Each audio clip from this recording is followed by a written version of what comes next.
हरे कृष्ण। सधैँझै म सानो स्तुति गर्छु। कृपया आफ्नो हृदयमा विराजमान रहनुभएका भगवान श्रीहरि श्री कृष्णको स्मरण गर्दै यो स्तुति श्रवण गरिदिनुहोला। ओम गङ्गणपतये नमः। एकदन्ताय विद्महे वक्रतुण्डाय धीमहि तन्नो दन्ति प्रचोदयात्। वक्रतुण्ड महाकाय शूर्विकोटि समप्रभ निर्विघ्नं कुरु मे देव सर्वकार्येषु सर्वदा। ओम गङ्गणपतये नमः। नमस्ते नरसिंहाय प्रह्लादलाददायिने हिरण्यकाशिपुपूर्वच्छ शिलातङ्कनखालाय इदो नरसिंह परतो नरसिंह यतो यतो यामि ततो नरसिंह बर्हि नरसिंह हृदये नरसिंह नरसिंहमादिं शरणं प्रपद्ये। तवकार कमलवरे नखमद्भूत श्रृंग दलित हिरण्यकशिपु तन्वृंगम केशवधृत नरहरि रूप जय जगदीश हरे। नरसिंहदेव जय नरसिंहदेव नरसिंहदेव जय नरसिंहदेव। प्रहलाद महाराज जय प्रहलाद महाराज प्रहलाद महाराज जय प्रहलाद महाराज। भक्ति विघ्न विनाशकारी नरसिंहदेव की जय। भक्ति परवश प्रहलाद महाराज की जय। ओम अज्ञानतिमिरान्धस्य ज्ञानाञ्जनशलाकया स्मृतं येन तस्मै श्री गुरुवे नमः। श्री चैतन्य मनोभीष्टं स्थापितं येन भूतले स्वयं रूपकदा मह्यं ददाति स्वपदान्तिकं। वन्देऽहं श्री गुरो श्रीयुतपदकमलं श्री गुरुन् वैष्णवांश्च श्री रूपं साग्रजातं साग्र रघुनाथान्वितं तं सजीवं साद्वैतं सावधूतं परिजन सहितं कृष्ण चैतन्य देवं श्री राधा कृष्ण पादान सहगण ललिता श्री विशाखानुतांश्च। नमो विष्णुपादाय कृष्ण पृष्ठाय भूतले श्रीमते भक्ति वेदांत स्वामी नामिने। नमस्ते सरस्वती देव गौरवाणी प्रचारिणे निर्विशेष शून्यवादी पाश्चात्य देश तारिणे। नमो महावदन्याय कृष्ण प्रेम प्रदाय कृष्णाय कृष्ण चैतन्य नामने गोच नमः। नमो ब्रह्मण्य देवाय गो ब्राह्मण हिताय जगदीताय कृष्णाय गोविंदाय नमो नमः। श्री कृष्ण चैतन्य प्रभु नित्यानंद श्री अद्वैत गदाधर श्रीवासादि गौर भक्तवृंद।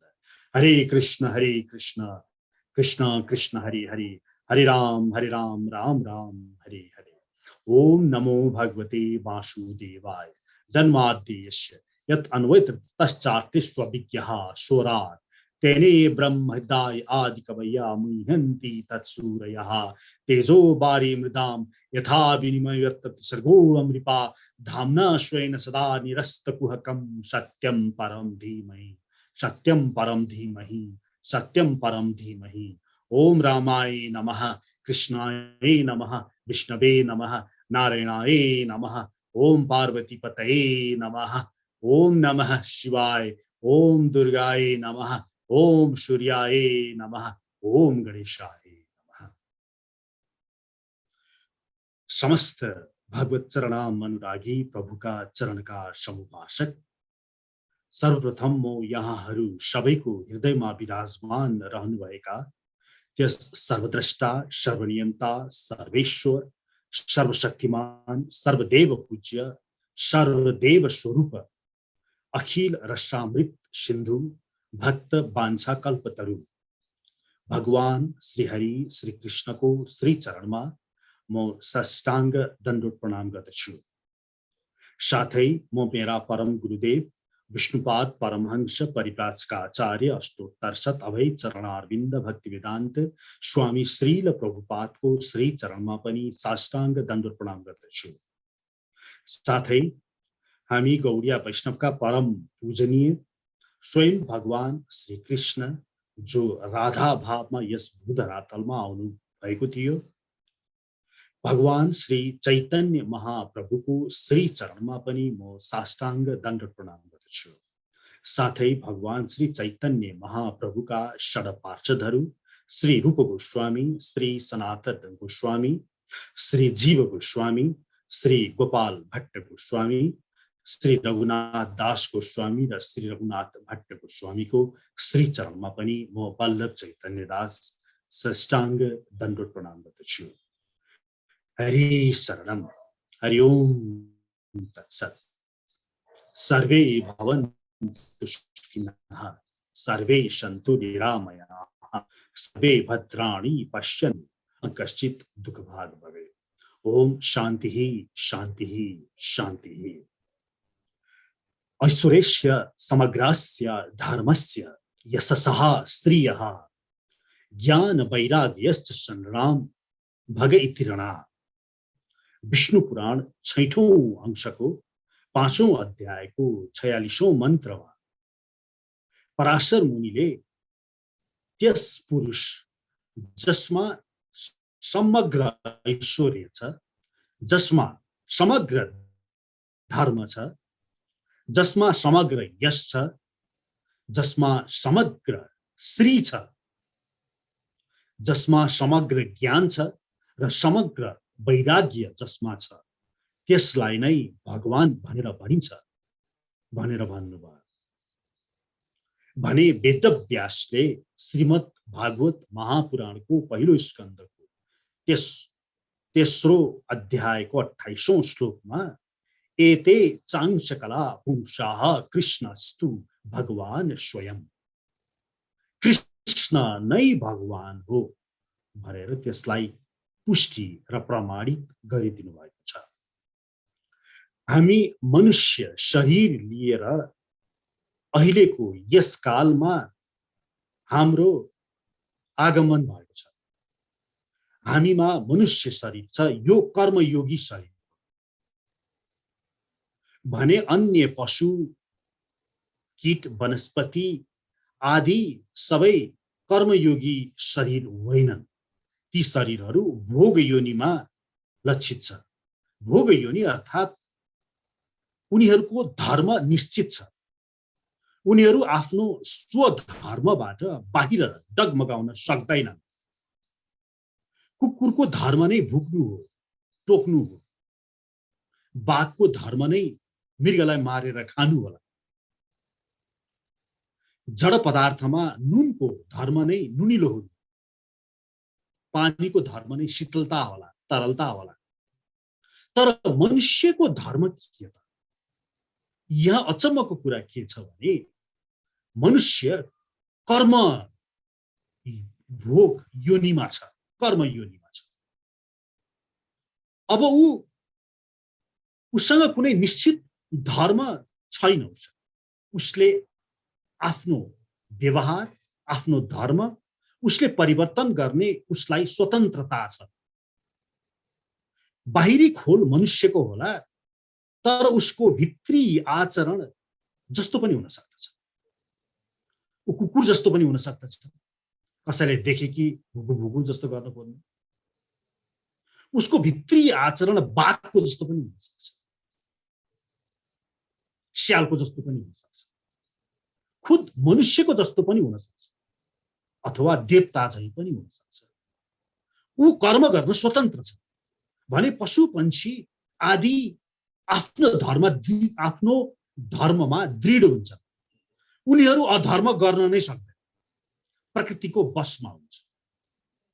त्यसै कारणले गर्दाखेरि मनुष्यलाई आफ्नो स्वधर्मबाट विचलित हुन सक्ने सम्भावना प्रचुर रहेकोले विधाताले मनुष्यलाई मात्र भनेर तेरो धर्म यो हो भनेर हामीलाई निर्देशिका प्रस्तुत गरिदिनु भएको छ, जसलाई वेद, उपनिषद, पुराण, गीता, महाभारत आदिको रूपमा हामी ऋषिहरूद्वारा प्रदत्त भएको रूपमा पाउँदछौँ।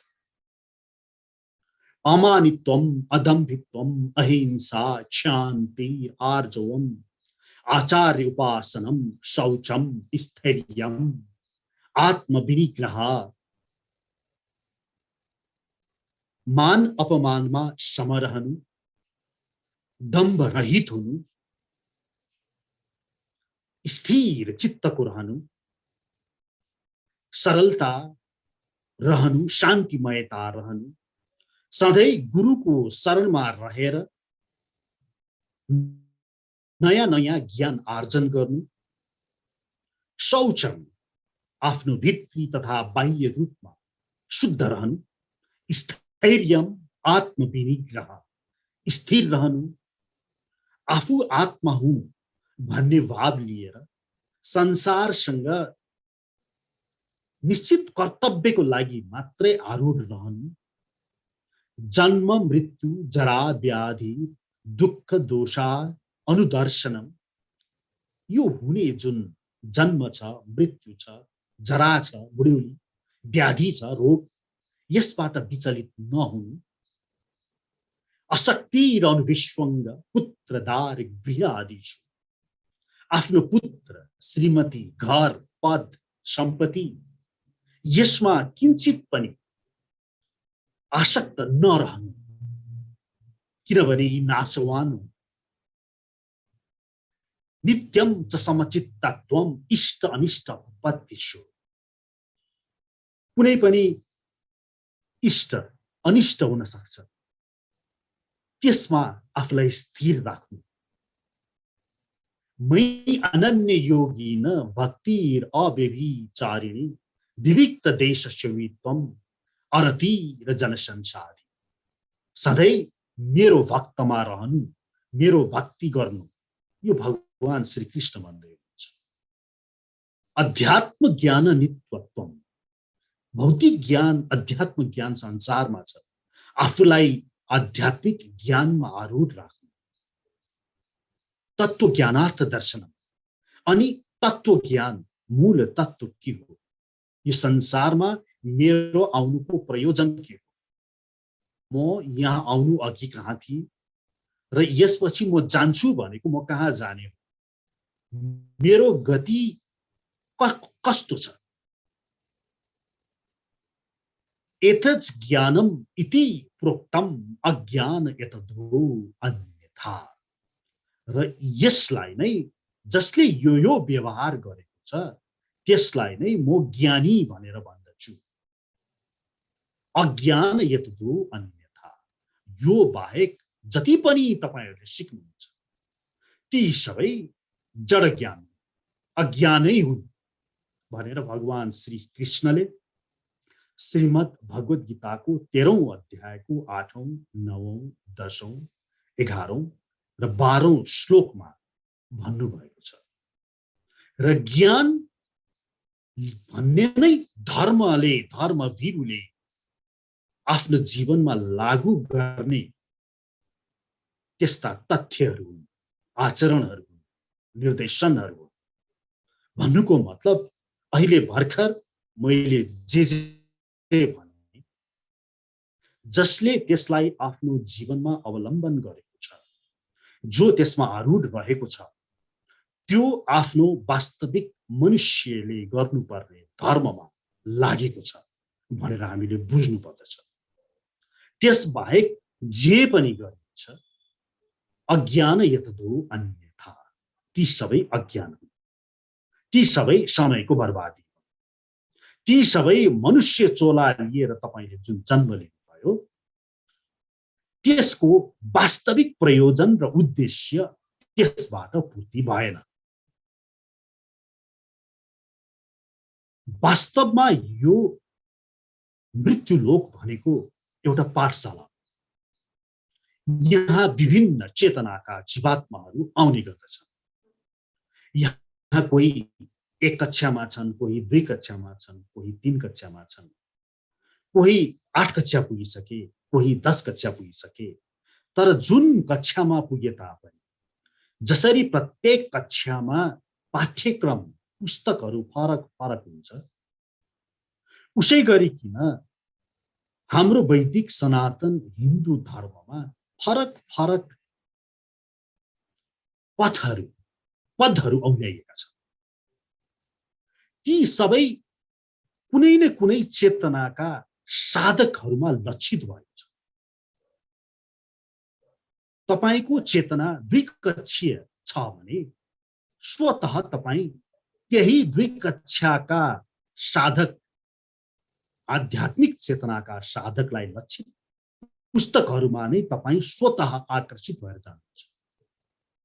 यसरी हाम्रो शास्त्रमा सबैलाई माथि उकास्ने विभिन्न प्रयोजनका पुस्तकहरू उपलब्ध छन् र जति नै पथ भए तापनि त्यो 1 कक्षाकोलाई 2 कक्षा पठाउने कुनै पथ हो भने कुनै 5 कक्षालाई 6 कक्षा पठाउने पथ हो, कुनै 9 कक्षालाई 10 कक्षामा पठाउने पथ हो भने अन्तिमको पथ भनेको 10 कक्षालाई जसरी स्कुल लिभिङ सर्टिफिकेट दिएर संसारमा पठाइन्छ, त्यसै गरिकन मृत्युलोकबाट बिदावारी गरिकन त्यसलाई वास्तविक तपाईको घरमा पठाइने यो जुन कार्य छ, यो नै यो मृत्युलोकको संरचनाको वास्तविक रहस्य हो। यहाँ हामी बारम्बार जन्म लिन्छौं, यो तपाईलाई दुःख दिनको लागि, हामीलाई सजाय दिनको लागि विधाताबाट गरिएको होइन। यो भनेको स्वतः स्वतः स्वतः उसलाई कक्षा उकास्नको लागि बारम्बार बारम्बार अपर्च्युनिटी दिएको, उसलाई बारम्बार विभिन्न समय दिएको कि उसले आफूले आफूलाई नै उकास्न सकोस्। श्रीमद् भगवत गीता हामी अध्ययन गर्दैछौं र हामी भर्खर पहिलो अध्याय सकेर दोस्रो अध्यायमा प्रवेश गरेका छौं, जसमा अर्जुन र भगवान श्री कृष्ण नर र नारायण बीचको वार्तालाप छ, जसबाट हामी मनुष्यले केही ज्ञान लिन सकौं, आफूलाई धर्ममा आरूढ गर्न सकौं, मेरो जन्म वास्तवमा के को लागि भएको हो त्यो बुझ्न सकौं र त्यही अनुरूप आफूलाई अगाडि बढ्न सकौं भन्ने यस श्रीमद् भगवत गीताको मूल तात्पर्य र मूल उद्देश्य रहेको छ। दोस्रो अध्यायको तेस्रो श्लोकमा यहाँ भगवान श्री कृष्णले अर्जुनलाई भन्नुहुन्छ, क्लेव्यम मा स्म गमः पार्थ नैतत् त्वयि उपपद्यते क्षुद्रम हृदय दौर्बल्यम त्यक्त्वा उत्तिष्ठ परन्तप। अर्जुनको त्यो अवस्था देखेर, भ्रममा रहेको अवस्थामा देखेर भगवान श्री कृष्णले भन्नुहुन्छ, हे पृथा पुत्र अर्जुन, नामर्द नभन, तिमी जस्तो वीरलाई यो शोभा दिँदैन। हे शत्रु दमनकर्ता, हृदयको क्षुद्र दुर्बलतालाई त्यागेर युद्ध गर्न उठ।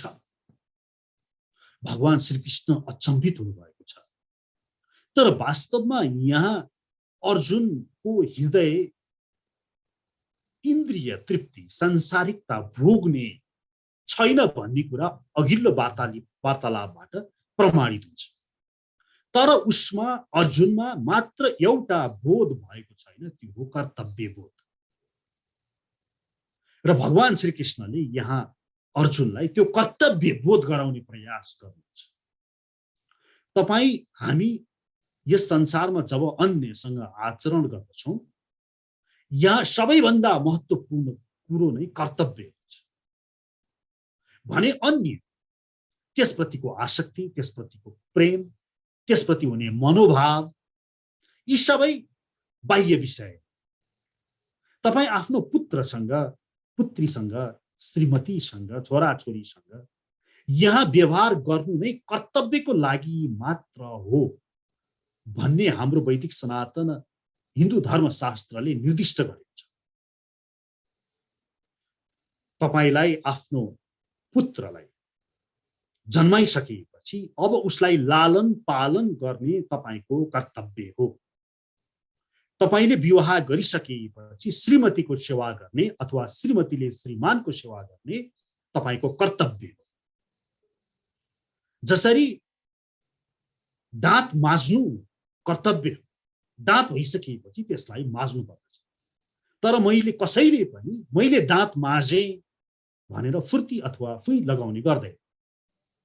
त्यस्तै गरिकन पुत्र जन्मिसकेपछि त्यसलाई पढाइ लेखाइ गरेर ठूलो बनाइदिनु, यो तपाईको कर्तव्य कर्मभित्र पर्दछ। यहाँ मैले मेरो छोरालाई, तँलाई इन्जिनियर बनाइदिए, डाक्टर बनाइदिए भनेर फुई लगाउने कुनै हक तपाईमा छैन।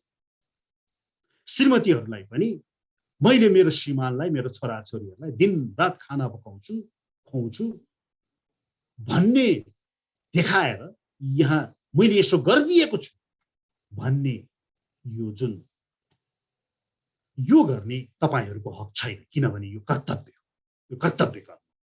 श्रीमानले श्रीमतीको सेवा गर्ने मैले तँलाई यसो गरिदिएँ उसो गरिदिएँ भनेर भन्नुपर्ने यो हक छैन, यो कर्तव्य। तपाईँ नेपाली भएर जन्म लिइसकेपछि नेपाल आमा भनेको आफ्नी आमा र आफ्नी आमाको सेवा गर्नु, आफ्नो आमालाई विकास गर्नु, यसलाई अगाडि बढाउनु प्रत्येक नागरिकको कर्तव्य। मैले मेरो देशलाई यसो गरिदिएँ तर मैले के पाएँ भन्ने अधिकार हामीसँग सैद्धान्तिक रूपमा छैन। यहाँ प्रेम माया जुन बीचमा आउँदछ यो बाइ प्रडक्ट मात्र, यसको आवेगमा हामी फस्ने होइन। स्पष्ट रहोस्, शास्त्र कठोर हुन्छ, यो मोह माया आसक्तमा रुमल्लिँदैन। शास्त्रले तैँले यसो गर्नु छ भन्ने नियम कानुनमा कर्तव्यनिष्ठ भएर बस्न सबैलाई आग्रह गर्दछ, किनभने त्यही नै सत्य। तपाईले पाउने पुत्र श्रीमती छोरा छोरी पद धन सम्पत्ति यी सबै असत्य हुन्, असत हुन्, नाशवान हुन्। एउटा मान्छे थियो रे, त्यो मान्छे अलि पर गएछ, त्यसले 1000 रुपैयाँ पाएछ अनि एकदम खुसी भएछ। फेरि एकैछिनपछि 1000 रुपैयाँ हराएछ अनि तुरुन्तै थुक्क भएछ।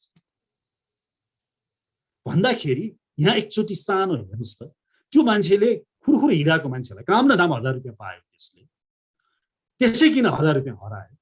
त्यो बेकारमा एउटा सानो उसको जुन जर्नी थियो त्यो जर्नी बिथोल्यो। उसलाई खुसी पनि हुनु पर्यो, त्यहाँ उसलाई दुखी पनि हुनु पर्यो। तर शास्त्रले के भन्छ भने त्यो 1000 रुपैयाँ पाएको ठाउँमा अथवा गुमाएको ठाउँमा त्यसमा यो द्वैत चरित्र नदेखा। तँलाई त्यो जुन पथमा तैले जर्नी गर्दै थिइस् त्यसमा स्थिर भएर आफ्नो उद्देश्यमा लाग। यस मृत्युलोकमा हामी आफ्नो निश्चित उद्देश्य लिएर आएका छौँ। यहाँ कोही प्रति मोह माया आसक्तमा फस्नको लागि, यसमा बहादिनको लागि हामी आएका होइनौँ। हाम्रो मूल लक्ष्य नै आफ्नो कर्तव्यमा निर्दिष्ट रहने र मूल आफ्नो उद्देश्य आफ्नो घर वापसी। यहाँ त स्कुल हो, यो त पाठशाला हो। यहाँ त पढ्न आएको विद्यार्थीको मूल उद्देश्य त्यस पाठशालाबाट स्कुल लिभिङ सर्टिफिकेट प्राप्त गरेर समाजमा आउने। त्यस्तै गरिकन हामी सबैको आत्मीय स्वरूपमा मूल उद्देश्य यस पाठशाला रूपी विश्व ब्रह्माण्डबाट, यो सांसारिक भौतिक दुनियाँबाट त्यस्तो चेतना प्राप्त गरिसकेपछि यसलाई छोडेर मृत्युलोक लिभिङ सर्टिफिकेट प्राप्त गर्नु अर्थात् मोक्ष पनि भनिन्छ त्यसलाई। त्यसलाई प्राप्त गरेर अर्को दुनियाँमा, हाम्रो वास्तविक दुनियाँमा, वास्तविक संसारमा त्यही रहनु नै हाम्रो कर्तव्य। यहाँ भगवान श्रीकृष्णले अर्जुनलाई त्यही भन्दै हुनुहुन्छ, कर्तव्यमा लाग, तिमी मोह मायामा फस्ने होइन। त्यसपछि अर्जुन अलिकति खङ्ग्रङ्ग हुन्छन् र उहाँले केही श्लोकहरूमा आफ्नो तर्कहरूलाई अझै दिनुहुँदै उहाँले केही भगवानबाट सुझाव पाउँछु कि भन्ने आशबाट अगाडि बढ्नुहुन्छ। अर्जुन उवाच, अर्जुन भन्नुहुन्छ, कथम भीष्मम अहम शंखे द्रोणम च मधुसूदन इषुभि प्रतियोत्स्यामि पूजाहौर अरिसूदन। अर्जुनले भने, हे शत्रुहन्ता, हे मधुसूदन, मैले कसरी युद्ध भूमिमा भीष्म र द्रोण जस्ता पूजनीय व्यक्तिहरूमाथि बाणले प्रतिकार गरून्। गुरुन् अहत्वा हि महानुभावन श्रेयो भोक्तु वैक्षम अपि इह लोके हत्वा अर्थकामान्तु गुरुन् इह एव भुञ्जीय भोगान रुधिर प्रदिग्धान। ठुला महानुभाव गुरुजनहरूलाई मार्नु भन्दा बरु यो संसारमा भीख मागेर बाँच्नु राम्रो हो। सांसारिक लाभका इच्छुक भए पनि उनीहरू मेरा गुरुहरू हुन्। यदि उनीहरू मारिन्छन् भने हामीले भोग गर्ने हरेक वस्तु रगतले मुछिएको रक्त रञ्जित हुन्छ। त्यसपछि अर्जुन अर्को श्लोकमा भन्नुहुन्छ, न च एतत् विदमः कतरत नह गरियो यद्वा जयम यदि वा न जययुः यान एव हत्वा न जीविषमा विषामः ते अवस्थिताः प्रमुखे धार्त राष्ट्राः।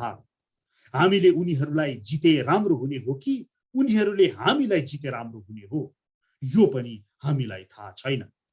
हामी जुन धृतराष्ट्रका छोराहरूलाई मार्न चाहदैनौ तिनीहरू नै अहिले हाम्रा अगाडि युद्ध भूमिमा उभिरहेका छन्। यो आसक्त प्रेम मोह आदिको भावबाट हेर्ने हो भने अर्जुनको तर्क अति प्रिय लाग्दछ। भगवान श्रीकृष्णले पनि उनका गुरु शान्तिपनि मुनि अथवा उनका पिताजी माथि के प्रहार गर्नुहुन्छ होला र? अर्जुनका स्वयं आफ्ना गुरु द्रोणाचार्य, आफ्ना पितामह भीष्म अगाडि हुनुहुन्छ। अब अर्जुन यहाँ भन्दै हुनुहुन्छ म कसरी उहाँहरूमाथि प्रहार गर्न सक्छु, बरु यो भन्दा त बरु मागेर खान्छु। अनि अर्जुन अगाडि भन्नुहुन्छ कार्पण्य दोष उपहत स्वभावः पृच्छामि त्वां धर्म सम्मूढ चेताः यच्छ्रेयः स्यान्निश्चितं ब्रूहि तन्मे शिष्यस्ते अहं साधी मां त्वां प्रपन्नम्। अहिले विवेकको दुर्बलताले गर्दा मैले मेरो कर्तव्य के हो निश्चित गर्न सकिरहेको छैन र म आफ्नो सम्पूर्ण धैर्य पनि गुमाउँदैछु। यस्तो अवस्थामा मैले हजुरसँग सोधिरहेको छु, मेरा लागि सबैभन्दा राम्रो के हुन्छ त्यही भन्नुहोस्। म हजुरकै शिष्य हुँ र हजुरकै शरणमा आएको छु, अतः कृपा गरेर मलाई समुचित उपदेश दिनुहोस्।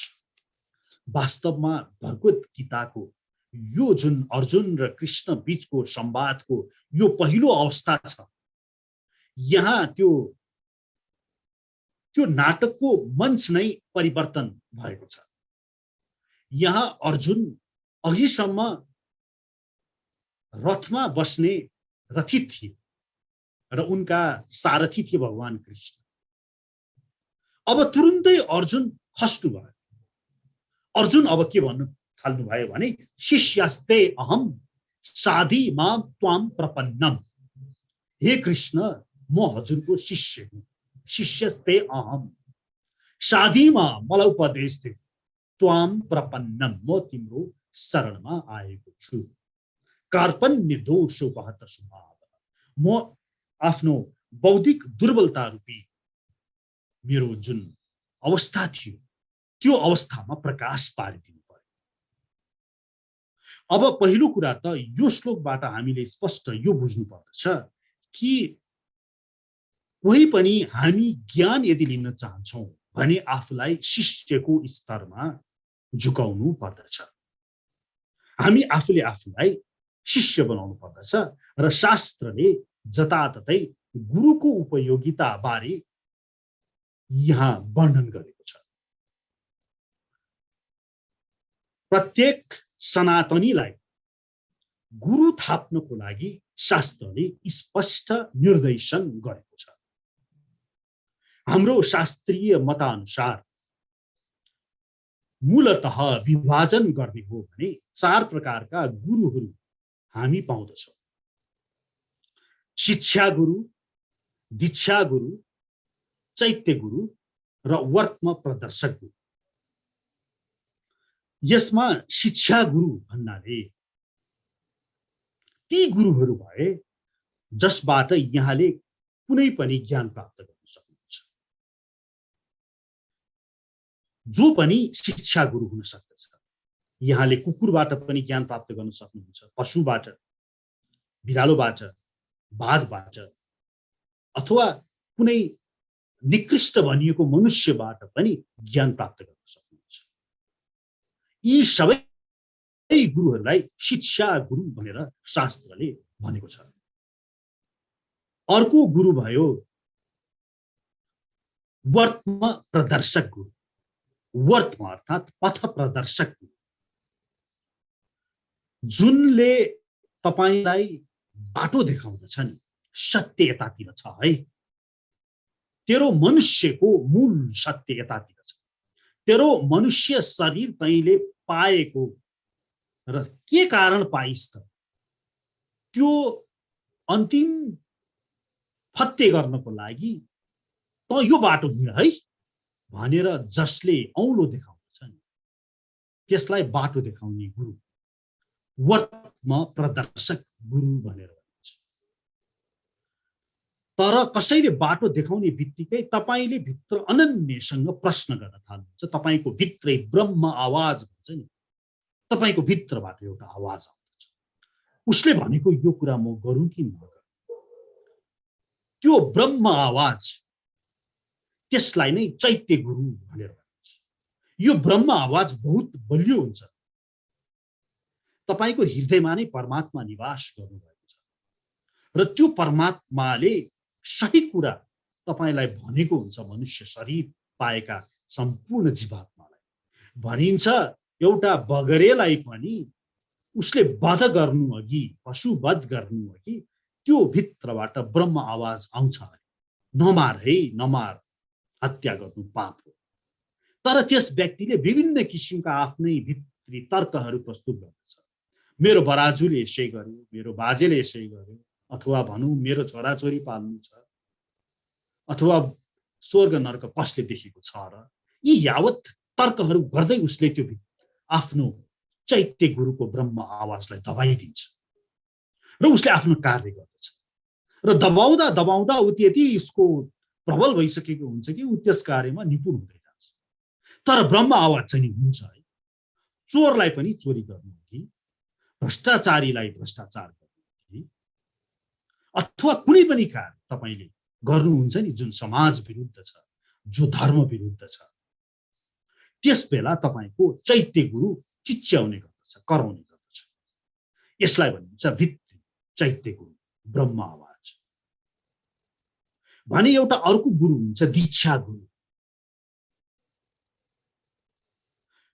दीक्षा गुरु भनेको तपाईको आध्यात्मिक गुरु हो। दीक्षा गुरु धेरै हुन सक्दैन, दीक्षा गुरु मात्र एक हुन्छ।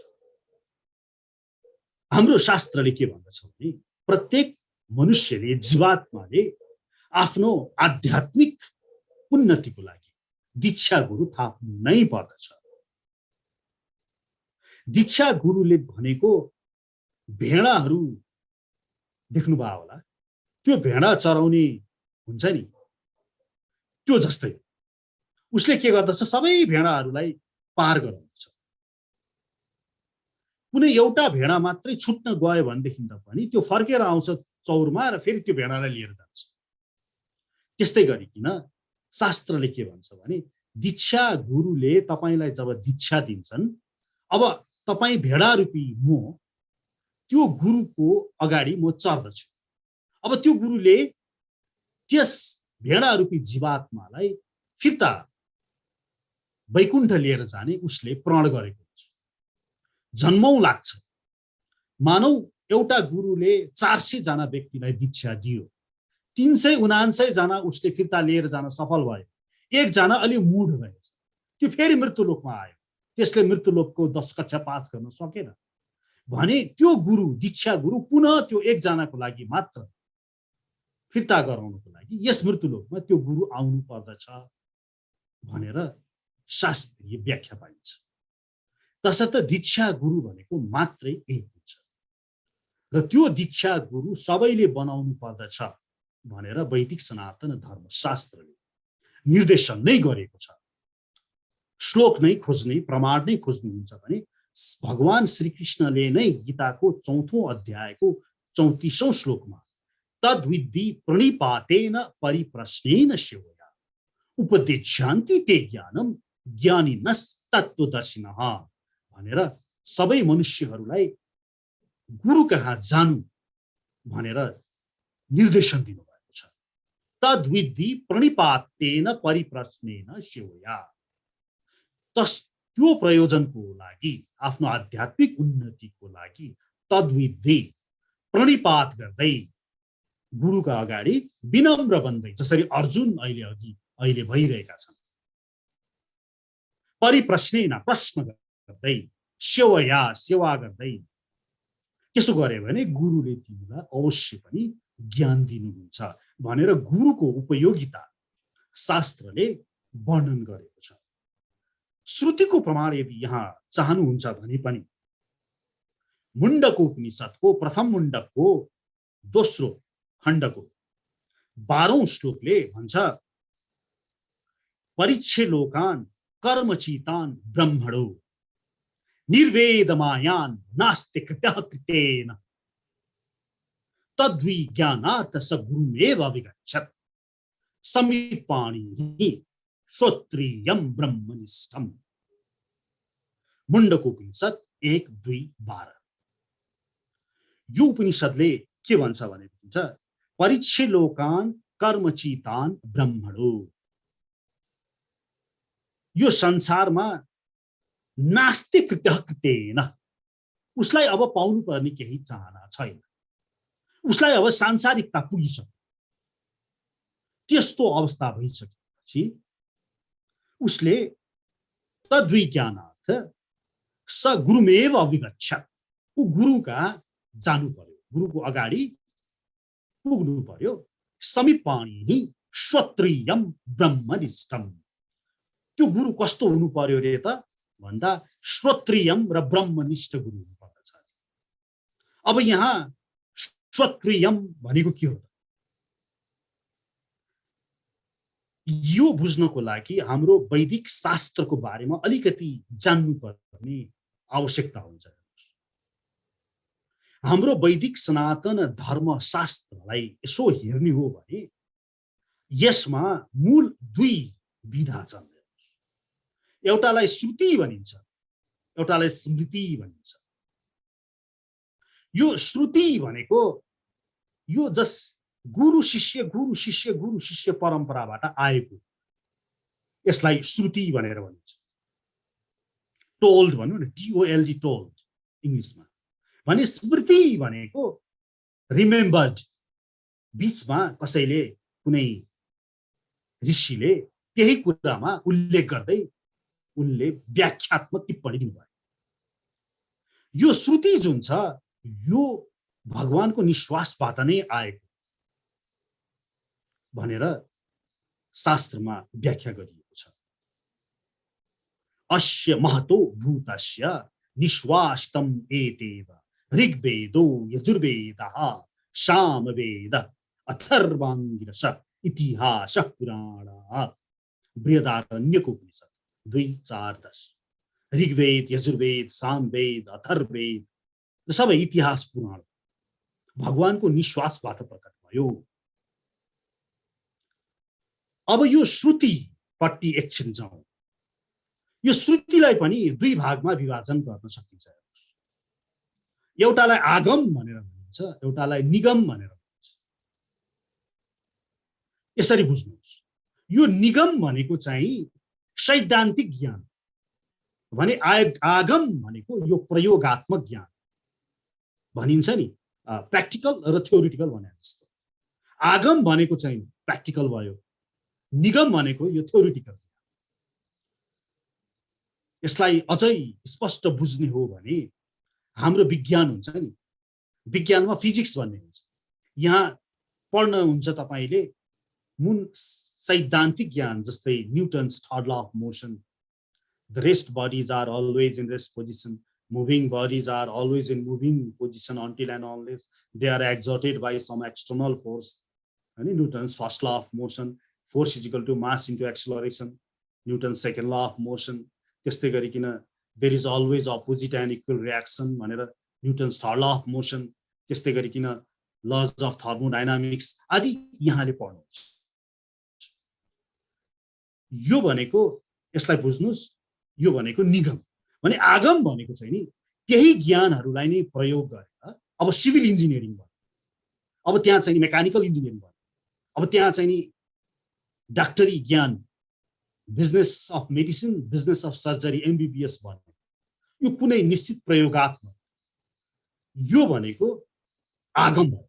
अब यसलाई हाम्रो शास्त्रमा जाने हो भने निगम भनेको 4 वेद 4 उपनिषद, ऋग्वेद यजुर्वेद सामवेद, अथर्ववेद, अनि उपवेदमा ऋग्वेदको उपवेद छ धनुर्वेद, यजुर्वेदको उपवेद छ आयुर्वेद, सामवेदको उपवेद छ गान्धर्ववेद र अथर्ववेदको उपवेद छ स्थापत्यवेद।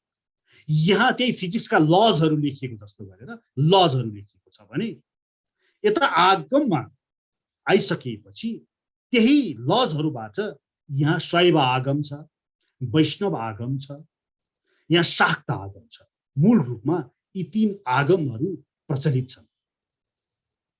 अब वैष्णव आगमको कुरा गर्नुहुन्छ भने यसमा फेरि मूल गरी 4 ग्रन्थहरू छन्। वैष्णव आगम ग्रन्थमा यसमा वैखानस, पाञ्चरात्र आदि गरेर 4 मुख्य छ भने यो पाञ्चरात्र वैष्णव आगम सबैभन्दा महत्त्वपूर्ण र सबैले मानेका छन्। यो पाञ्चरात्र वैष्णव आगम पनि ब्रह्म पञ्चरात्र, शैव पाञ्चरात्र, कुमार पाञ्चरात्र, वशिष्ठ, कपिल, गौतमीय र नारदीय पाञ्चरात्र आदि 7 वटा छन्। यसमा नारदीय पाञ्चरात्र सबैभन्दा महत्त्वपूर्ण छ भने यस्तै गरिकन शैव आगम शास्त्रहरू पनि 77 वटा छन्। त्यस्तै गरिकन शाक्त आगमहरू पनि 28 वटा छन् भने पछि गणपत, शौर्य र कुमार आगमहरू पनि भए। यो आगममा सबैको यसमा सबैलाई स्थान दिएको छ। यसमा कोही पनि आगम शास्त्र अध्ययन गर्न सक्दछ भने देखिन्छ। अब निगमको कुरा गर्ने हो भने यसमा 4 वेद छन्। मूलतः ऋग्वेद, यजुर्वेद, सामवेद, अथर्ववेद र यसमा यो निगमभित्र वेदको शाखाहरू हुन्छ। ऋग्वेदमा 21 वटा शाखा छन्, यजुर्वेदमा 109 वटा शाखा छन्, सामवेदमा 1000 शाखा छन् भने अथर्ववेदमा 50 शाखा छन्। यसरी भनिन्छ ऋग्वेद, यजुर्वेद, सामवेद, अथर्ववेद यी 4 वेदमा 1180 शाखा छन् र शाखा हुन्छन्। यसमा धेरै विलय भएर गइसकेका छन्। प्रत्येक शाखाको 4 वटा भाग हुन्छ। त्यसमा पहिलो भाग हो मन्त्रास, यसलाई संहिता पनि भनेर भनिन्छ। अर्को भाग हो ब्रह्मनास, यसलाई ब्राह्मण पनि भनेर भनिन्छ। अर्को भाग हो आरण्यक, अर्को भाग हो उपनिषद। यसरी वेदको 4 भाग हुन्छ। प्रत्येक शाखाको 4 भाग हुन्छ। यसरी यो निगम छ भने उतापट्टि हाम्रो स्मृति ग्रन्थमा हेर्ने हो भने पुराण, 18 पुराण, 18 उपपुराण आदि ग्रन्थहरू रहेका छन्। अब यहाँ हाम्रो यो जुन वैदिक शास्त्रको बारेमा मैले यहाँहरूलाई भने, यहाँ समितपाणिः श्रोत्रियम ब्रह्मनिष्ठम भनेको छ। भनेपछि कस्तो गुरु कहाँ शरणमा जाने भन्दा श्रोत्रियम भनेर वैदिक शास्त्रले भन्यो। श्रोत्रियम भनेको के हो भन्दाखेरि 4 वटा वेद, 4 वटा उपवेद, वेदका 6 वटा अङ्गहरू र वेदका 4 उपाङ्ग, यो अष्टादश विधाको ज्ञान हासिल गरेकोलाई श्रोत्रियम गुरु भनेर भनिन्छ। त्यस्तो गुरुको शरणमा जानु पर्दछ। 4 वेद भनेको ऋग्वेद, यजुर्वेद, सामवेद, अथर्ववेद भयो। 4 का ऋग्वेद, वेदका 4 उपवेद भनेको धनुर्वेद, आयुर्वेद, गन्धर्ववेद र स्थापत्यवेद भए। वेदका 6 वटा अङ्ग हुन्छन्, शिक्षा, कल्प, व्याकरण, निरुक्त, छन्द र ज्योतिष। र वेदका 4 वटा उपाङ्ग हुन्छन्। यसमा 18 वटा पुराण, 1 उपाङ्ग, 6 वटा दर्शन, दोस्रो उपाङ्ग, इतिहास, रामायण र महाभारत र धर्मशास्त्र, यी 4 वेदका उपाङ्गहरू। यसमा 18 पुराणको बारेमा त यहाँहरूलाई थाहा छँदैछ। 18 वटा उपपुराणहरू पनि हुन्छन्। अनि 6 दर्शन छन् त्यही वेदबाट, जसमा सांख्य, न्याय, मीमांसा, वैशेषिक, योग र वेदान्त, यी 6 दर्शन प्रचलित छन्। सांख्य दर्शन कपिल मुनिको हो, न्याय दर्शन गौतम मुनिको हो, मीमांसा दर्शन जैमिनी मुनिको हो, वैशेषिक कणाद मुनिको हो, योग पतञ्जलि मुनिको हो भने वेदान्त वेदव्यासको। र इतिहासमा रामायण र महाभारत, महाभारत 1,00,000 श्लोकको छ भने रामायण वेदव्यासको कृति होइन। रामायण विभिन्न वाल्मीकि ऋषिको प्रमुख रामायण हामी मान्दछौँ। त्यसबाहेक भक्तिको हिसाबले अध्ययन गर्नुहुन्छ भने तुलसीदासको यो श्री रामचरितमानस र अन्य धर्मशास्त्रहरू, यो अष्टादश विद्याको ज्ञान हासिल गरेको श्रोत्रियम गुरु र ब्रह्मनिष्ठ गुरु पनि भनेको छ। अब ब्रह्मनिष्ठ भनेको के हो, यसको बारेमा पनि जान्नु जरुरी छ। यो अहिलेको कलिकालमा हामी गुरुहरू धेरै पाएका छौँ, जसले पनि आफूलाई गुरु भनेर आफ्नो सम्बोधन गराउन खोज्दछ। तर कस्तो गुरुको शरणमा हामी जाने त? श्रोत्रियम भनेर अष्टादश विधाको ज्ञान हासिल गरेको यो त बुझ्यो, तर कसरी थाहा हुने त त्यो गुरु यस्तो छ, जमैले मै हुँ, मैले जानेको नै सबै राम्रो छ, म नै ज्ञानी छु भनेर घोषणा गर्दछन् भने हामी कस्तो गुरुको शरणमा जानु पर्ला? कसरी गुरु फेक हो कि होइन, गुरु झुठा हो कि होइन भनेर त्यो गुरुको बारेमा जान्ने त भन्दाखेरि यसको बारेमा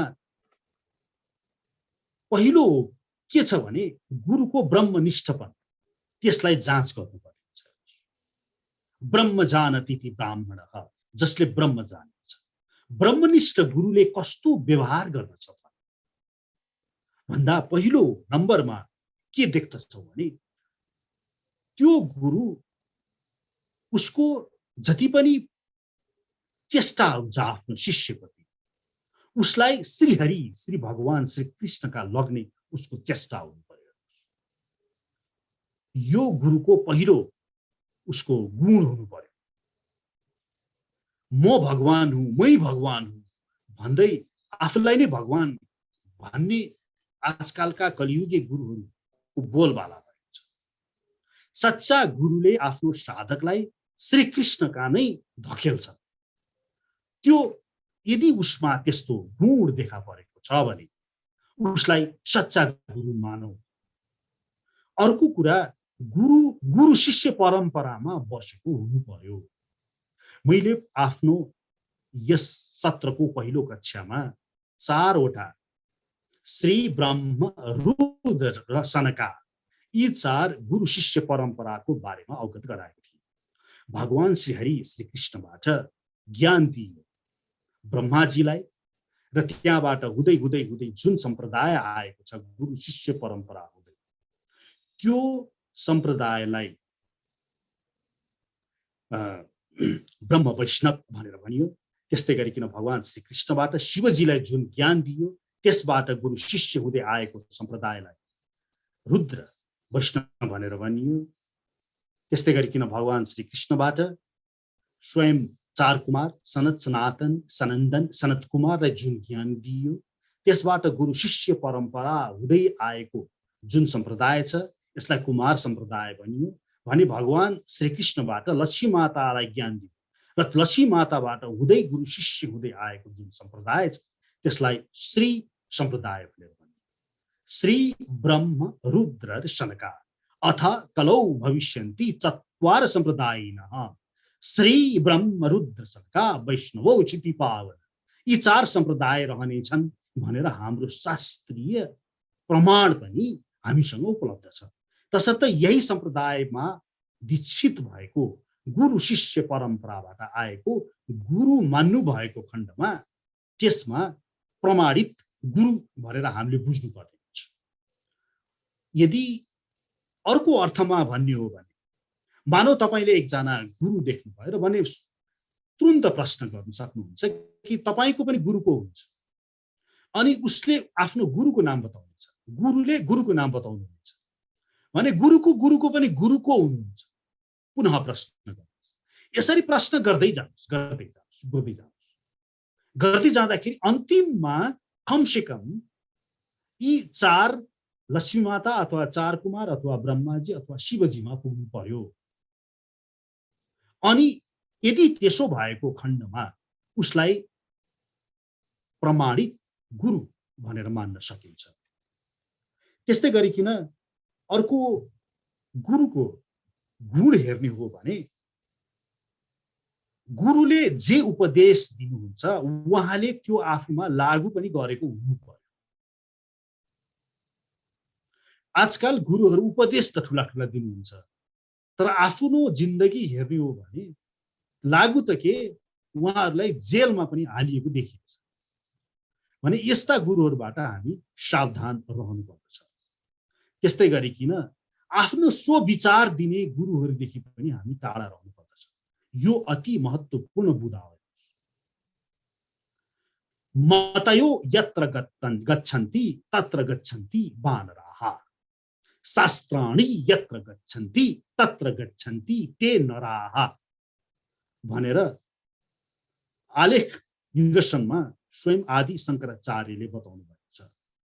कुमारिल भट्टले भन्नुभएको यो श्लोकले भन्छ, जसले मेरो विचारमा भनेर आफ्नो तर्क दिन्छ अरे नि, त्यो वृत्ति भनेको बानर वृत्ति हो। किनभने उसले जुन आफ्नो विचार दिन्छ भलै तपाईलाई राम्रो लागोस्, तर त्यो ऊ आफ्नो सतो रजो र तमो कुन गुणमा त्यो आच्छादित भएको छ त्यस अनुसार उसको विचार हो। यदि त्यो सतोगुणी छ भने त्यसले दिएको विचार तपाई सतोगुणी हुनुहुन्छ भने तपाईलाई पनि मनपर्छ। यदि ऊ रजोगुणी छ भने उसले दिएको विचार तपाई रजोगुणी छ भने तपाईलाई पनि मनपर्छ। कुकुरले पनि उपदेश दियो भने कुकुरको जमघट हुन्छ। गधाले उपदेश दिन थाल्यो भने गधाको जमघट हुन्छ। यदि त्यो देशमा गधाको जनसङ्ख्या धेरै छ भने त्यहाँ जनसङ्ख्याले पनि देखाउँदछ कि बहुमतले यो गधा नै उपयुक्त रहेछ, यो गधाले दिने उपदेश नै सबैभन्दा उपयुक्त रहेछ भन्ने तपाईले यदि जनसङ्ख्याबाट मत लिनुहुन्छ भने त्यही प्रमाणित हुन आउँछ। तसर्थ यहाँ मेरो विचारमा भन्ने गुरुदेखि हामी सावधान रहनुपर्दछ। हामी गुणातीतको अवस्थाको त्यो वाक्यांश तपाईलाई जस्ताको तस्तै उपलब्ध गराउने गुरु तपाईको लागि गुरु हुनेछ।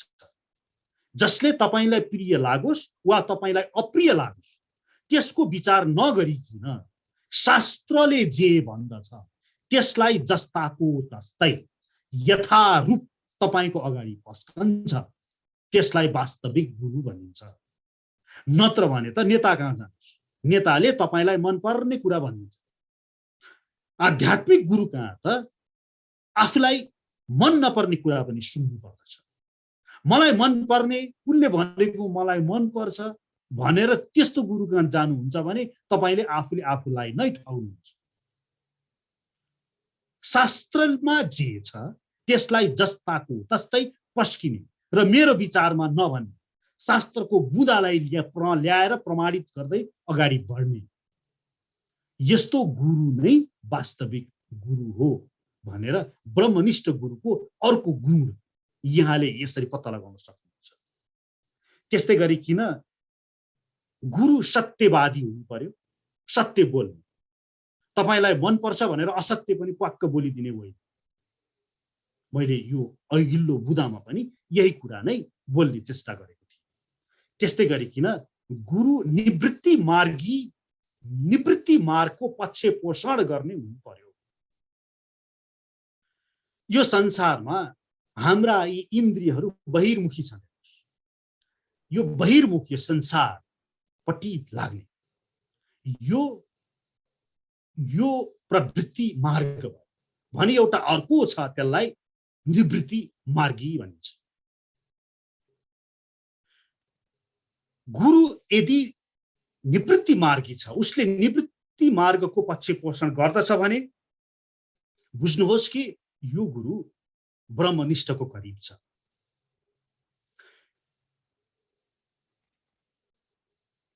त्यस्तै गरिकन मांसाहार, हिंसा आदिको पक्ष पोषण नगर्ने गुरु, छन् भने बुझ्नुहोस् उनी ब्रह्मनिष्ठको नजिक छन्, सच्चा गुरु हुनुहुन्छ। त्यस्तै गरिकन शिष्येष्ण धनेष्ण लोकेष्ण भनिन्छ। धेरै शिष्य बनाउने चाहना गरेको गुरु, त्यस्तो गुरु पनि सच्चा गुरु होइन, शिष्येष्ण भनिन्छ त्यसलाई। त्यस्तै गरिकन लोकेष्ण भनिन्छ। लोकमा ख्याति खोज्ने, लोकमा ख्याति प्राप्त गर्न चाहना गर्ने, उसमा इच्छा देखियो भने पनि त्यस्तो गुरुलाई दोष भएको गुरु भनेर बुझ्नु पर्यो। त्यस्तै गरिकन धनेष्ण, जुन गुरु धनको पछि दौडिन्छ भनेदेखि त पनि त्यस्तो गुरुको गुण देखा पर्नु भयो देख्नुहुन्छ भने त्यो गुरुलाई तपाईले टाढैबाट नमस्कारै गरे राम्रो हो। त्यस्तै गरिकन गुरु नारी शरीरदेखि टाढै बसेको हुन्छ। किनभने गुरु, शिक्षा गुरु, माफ गर्नु होला, दीक्षा गुरु हुनको लागि कमसे कम पनि उसले सन्यास धारण गरेको हुनुपर्दछ। र सन्यासीले स्त्री शरीरदेखि टाढा बस्नु पर्दछ। यो वैदिक शास्त्रीय नियम हो। यसकारण होइन कि स्त्रीलाई घृणा गरेर, यसकारण कि स्त्री शरीर अति सुन्दर हुन्छ, पुरुषको लागि अति मनमोहिनी हुन्छ र त्यो मोहबाट जो कोही पनि आकर्षित हुन सक्ने सम्भावना हुन्छ। र त्यसबाट बचाउनको लागि आफूले आफूलाई नै बचाउनको लागि स्त्रीको सुन्दरता भएको कारण, सुन्दर स्त्री भएको कारणले उसले स्त्रीदेखि टाढा बस्नु, काठको स्त्रीको शरीर पनि नछुनु भन्ने शास्त्रीय मान्यता छ।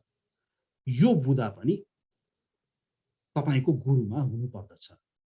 यो बुदा मैले यस कारण प्रस्तुत गरेँ कि आजकल स्त्रीको मामलामा गुरुहरू जेल चलान हुने धेरै देखिएको छ र त्यस्ता गुरु गएको देखेर हाम्रो हिन्दू धर्ममाथि नै आघात गर्नेहरू हाम्रै हिन्दूहरू हुन्छन्।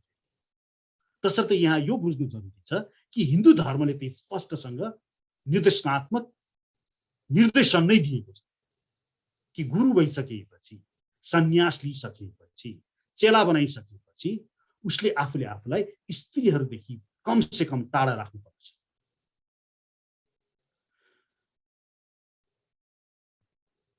हामीले आज यो सत्रमा यो कार्पण्य दोष उपहत स्वभाव पृच्छामि त्वां धर्म सम्मूढ चेताः यत श्रेयः स्यान्निष्टं ब्रूहि तन्मे शिष्यस्ते अहं साधि मां पुरां प्रपन्नम। यो 7औं श्लोकमा अर्जुनले गर्नुभएको जुन गुरु मान्नु भयो कृष्णलाई, अब यहाँबाट वास्तविक उपदेश, वास्तविक प्रवचन सुरु हुन्छ। हामी पनि संसारमा जसरी पनि आफूले ज्ञान लिनु छ भने गुरु मान्नु नै पर्दछ। र गुरु कस्तो हुनु पर्यो? श्रोत्रियम ब्रह्मनिष्ठम, त्यस्तो गुरु हुनु पर्यो। श्रुतिले त्यसैले भन्छ नि उक्तिष्ठः जाग्रतः। यहाँ श्रुतिले पहिला उठ भने, अनि जाग्रतः जाग भने। के तपाईहरू पहिला उठेर अनि जाग्नुहुन्छ र? किन पहिला श्रुतिले उक्तिष्ठ उठ पहिला भने अनि त्यसपछि जाग भने? यो श्लोक तसर्थ गुरु कहाँ जाऊ भनेर भन्न खोजेको। यहाँ सुतेर उठ भन्ने अर्थ लगाउँछन् कोही कोही, तसर्थ उहाँहरूलाई मैले यो बताइदिएको। यसरी गुरु कहाँ जानु हामीलाई अति महत्त्वपूर्ण कुरा हो। अर्को श्लोक हामी अर्को सत्रमा पुनः लिएर अगाडि बढ्नेछौँ। अहिलेलाई कुनै प्रश्न छ भने कृपया प्रश्न गर्न सक्नुहुन्छ। हरे कृष्ण।